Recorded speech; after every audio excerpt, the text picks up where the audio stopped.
Salve, salve pessoal! Nesse vídeo eu irei trazer a história de alguns clássicos e por que eles são rivais, alguns clubes. E antes de iniciar, já peço que deixem o like para fortalecer o canal e se inscreva, então só bora lá. Vamos começar então com o El Clássico, um dos maiores clássicos do futebol mundial. Essa rivalidade transcende em campos futebolísticos, dado o Real Madrid representar psicologicamente a realeza e o poder centralizador de Madrid, e o Barcelona representar o povo catalão e o seu desejo de independência, com todas as variáveis que pode haver nesse desejo, daí a intensidade dessa rivalidade, pois diferente da maioria dos países onde os principais clássicos envolvem clubes da mesma cidade, a rivalidade deste clássico envolve filosofias de entendimento políticas distintas e contrárias, e talvez por isso seja o clássico de maior rivalidade da Europa.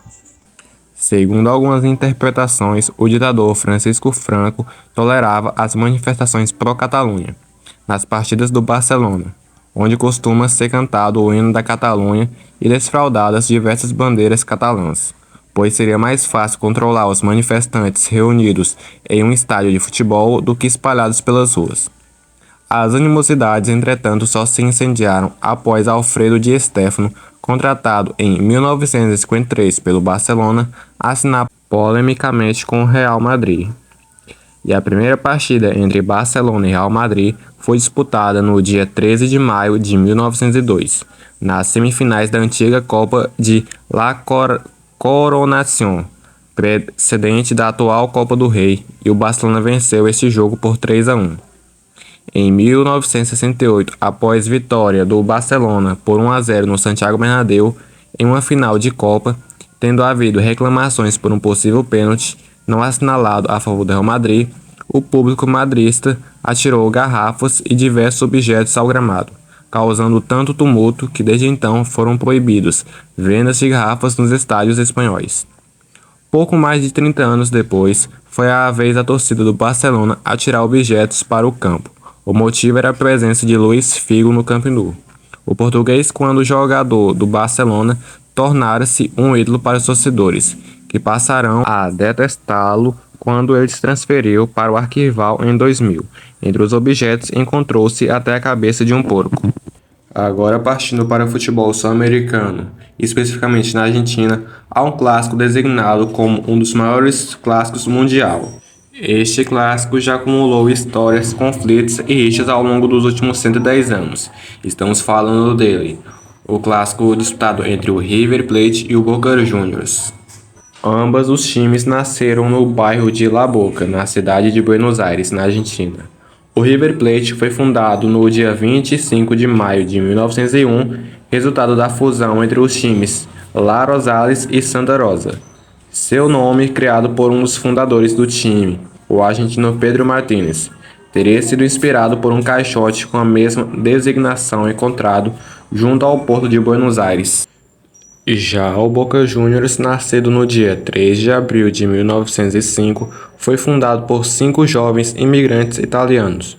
O nome do clube faz uma referência carinhosa ao bairro em que foi fundado, o La Boca. A primeira partida oficial entre os times aconteceu no dia 24 de agosto de 1913, ocasião na qual os chineses, como são conhecidos os torcedores do Boca Juniors, venceram com o placar de 2-1. Os estádios do River Plate e do Boca Juniors foram construídos relativamente próximos e tinham um único objetivo: mostrar qual time era o melhor do bairro. E agora, partindo para a Itália, temos o Derby della Madonnina, que é onde é o confronto entre o Milan e a Inter de Milão. E para começar a explicar sobre esse clássico, temos que voltar ao ano passado, onde o Milan foi construído em 1899 como um time de futebol e criquete por 2 homens de negócios ingleses, Alfred Edwards e Herbert Kilpin. O clube inicialmente era comandado pelos ingleses e também por suíços, e teve uma rápida ascensão por ser o único time com boa relevância de Milão. O monopólio na cidade era voltado para si, e o nome em inglês se manteve, respeitando as origens. A primeira partida foi disputada em 1900 contra o Mediolanum, da mesma cidade, e campeonatos foram vencidos no começo da década. Porém, havia uma regra: apenas jogadores italianos poderiam atuar pela equipe, mesmo que os donos não sendo italianos. Uma revolta com esta regra foi causada em alguns sócios que deixaram o clube em 1907 e tiveram a ideia de fundar um novo time com ideias opostas aos do Milan. Nascia então a Internazionale de Milano. A proposta era clara: o nome Internazionale mostrava que não havia restrições e pessoas de todos os lugares poderiam atuar pelo clube. E a palavra Milano, já no idioma italiano, destoava do rival, Rossonero. Poucos meses depois, o primeiro amistoso entre as duas equipes era realizado. O Milan levaria melhor por 2-1 no dia 18 de outubro de 1908, em Chinazo, na Suíça. Uma das grandes questões que permeia os fãs de Milan e Inter é San Siro ou Giuseppe Meazza. Afinal de contas, há um lado certo e um lado errado nessa disputa.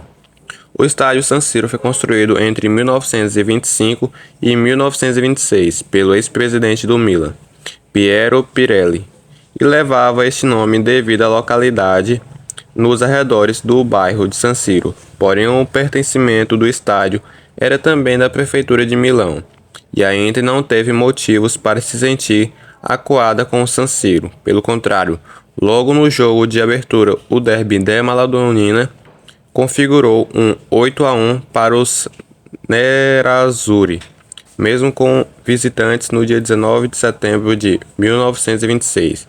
A partir da década de 1940, a Inter também começou a mandar seus jogos no San Siro e pode se sentir em casa.